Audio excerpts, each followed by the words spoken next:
another 130% banger to end my Friday out, where I average 125% plays every single day of the week. And when I say average, I just mean like that's the minimum the play went.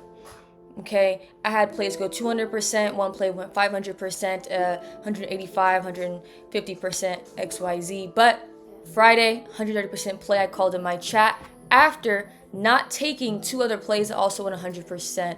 And I'll go ahead and explain to you why, but let's go ahead and break it down. So I'll explain my thought process and what really happened here. Lot of game. So, select bar. Let's go ahead and pull this back. So Thursday, we all seen November, was it 13th? We had that drop down.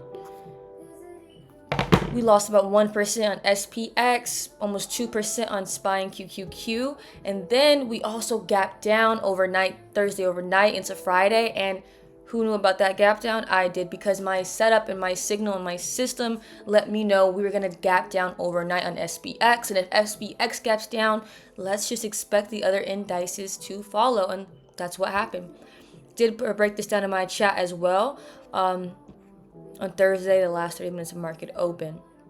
So let's break it down. I'm going to show you my thought process for today. A lot of people are like, oh, let's get puts. Let's go ahead and take the break of pre-market lows. And they lost.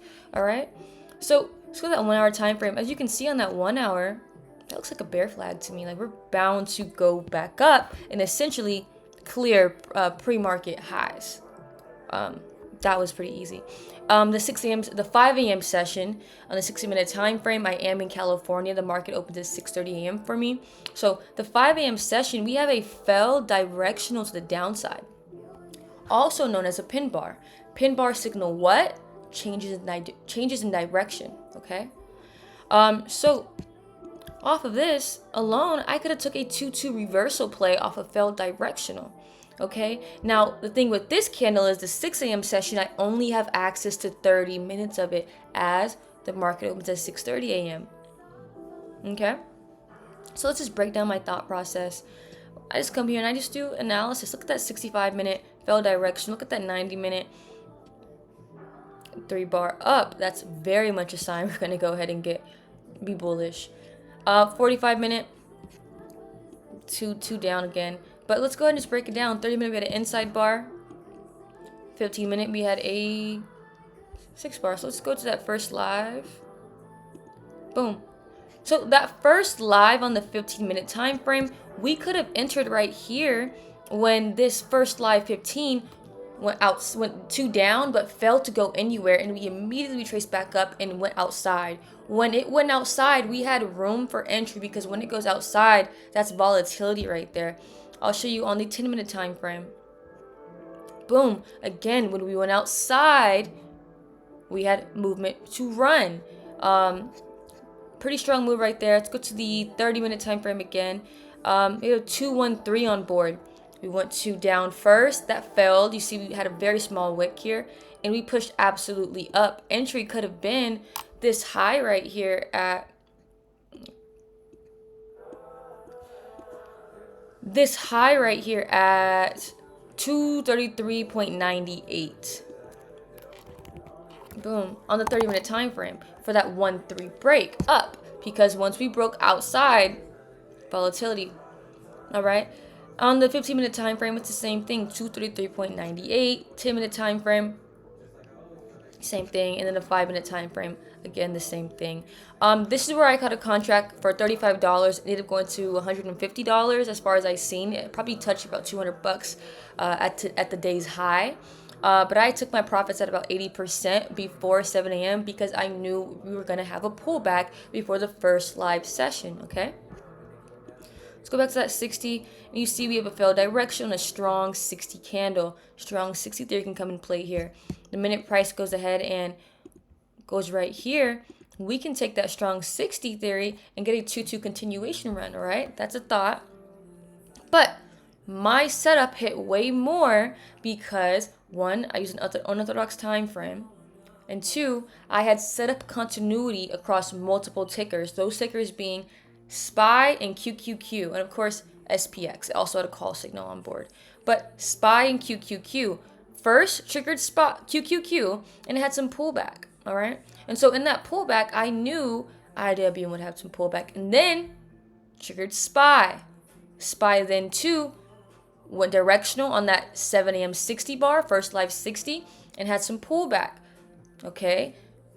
IWM had the same exact setup, but not on the same exact time frame. It had the setup on the 2-hour time frame, but that's nothing to worry about because at 7 a.m. we have a first live 1 hour, 2 hour, and 3 hour on board.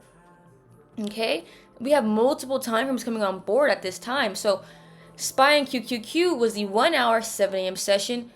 IWM was the 2 hour 7 a.m. session. So it was the same thing essentially. Setup continuity. I felt very strong in my position, and I'll go ahead and break it down for you guys. And in my chat, I make sure to go ahead and put my entry. I do put if there's going to be pullback. I put my stop loss and my price targets. So let's go right here. My first price target is the high of this. Go to the 2-hour time frame so you see. The high of this outside bar here in the setup I call Angel's Break. The high was 236.37. The technical entry was there. However, I like to wait for pullback when we retest our entry, and that's when I like to enter. So 236.37 was my entry. Put that down. Entry. And then where's my stop loss at? My stop loss is the 50% of this same bar. You see, on all my plays, once it goes past 50%, the chance of it recovering is slim. It's very slim, but it can recover. The chance of it not recovering is much higher. So I keep it at 50% of the other bar. So that's 234.81. Okay, that's my stop loss. Now, I did not mark off any downside entries or stop loss positions because we're bullish here. QQQ triggered up, SPY triggered up. We are absolutely pushing at market open, and SPX did have a call signal on board as well. Okay, so let's go ahead. And then my price targets, I find my price targets on the same time frame. As I like to say, price retraces to wicks. Okay, so if price retraces to wicks, why don't I keep my stop losses there? Okay, so let's go right here. Boom. My stop loss is the high of this bar, which is 237.34, which is pretty much $1 away. 237.34. And then my second TP, I'm going to skip this. We're going to go with the higher one here. Second TP2, PT2 is, let's go to the high, 237.66. All right, and let me get my third price target. Now, you would think it's like right here, but that's kind of high to me. Right here, that's also a little high to me, so I like to go back in the chart. Okay, that's too low. That's low. That could actually work right there, but let's go back a bit more, see if I see anything. And I'm liking what I'm seeing right over here. I'd probably choose these wicks, but for now, I'm probably going to keep it safe and, probably go with this wick here or this one here, but, price targets. I'll just going to go 237.82 right here. That's my third PT. But I really think it should be higher. I'll put another one down as well. 238.27. That's more like it. Yeah, 238.27. Give myself some room to run here. All right. So let's go ahead and break it down. I call this system Angel's Break because if you learn it, you will. It's like an angel just blessed your life. And I'm Angel. It's going to be hard to lose and very easy to stay consistent and keep winning. So my entry for calls was, again, 236.37. Okay. My stop loss was the 50% of that 3 bar we made our plays off of, which is 234.81. Okay, and then my price targets. Boom. We have 237.34. We have 237.66, and then we have 238.27. And again, I like to say take your profits. Don't hold out until I just don't take your profits. If price reaches your price targets, price target 2, take your profits and exit. You're gonna thank yourself because eventually you lose if you don't take your profits. So let's go ahead and break it down. And again, on this setup, I was expecting about 10 to 15 minutes of some pullback if we did trigger 2 up. Okay. So let's go to that 5-minute time frame. Let's go ahead and break it down. We push, and again, I had a position at market open at $35. I sold about 80% right here because I knew we would drop before 7 a.m. So typically we have a pullback around 6:40 a.m. Through 7 a.m., 7:10 a.m. Typically, if you look at any of this last week, November 10th, 11th, 12th, 13th, 14th, you'll see this what I'm talking about. But anyway, so I took my profits here about 80%, even though I had a feeling it would run. But again, just take your profits. We had some pullback here. Boom, boom, boom. Nothing to worry about. We were inside, and then we triggered outside. We are now directional to the outside. Let's go that 1 hour so you see what I'm talking about. Boom. We're 2 up. However, look at that. We wicked down. That's nothing to be concerned about, though. And then you see, after we wicked, we had about 5 more minutes of pullback, and then we absolutely pushed. Boom, boom, boom. Price target 1 was reached, and then we had a failed direction to the downside. I think profits were probably 60% when we entered right here for the first PT. We had some pullback here. I'll go and show you this. Boom, boom, boom. Now, I like to say this. There's going to be pullback, but don't be scared and exit your position prematurely. I like to say 3 5-minute candles, and on that third or that fourth candle, essentially, we're going to see a change in direction, a shift. And also, on this position here, our entry was now support. Okay? And that's what we like to see. We never went below our entry.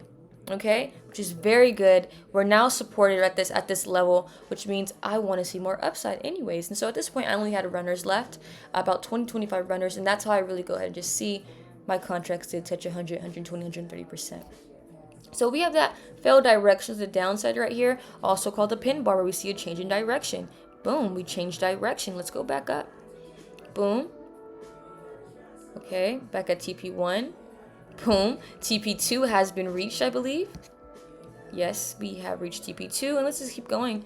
Boom, boom, boom. And TP3 was tapped. By the time the third price target was hit, we did go ahead and come back down in price. And you may be like, yo, Angel, how did you get your price target like so on point?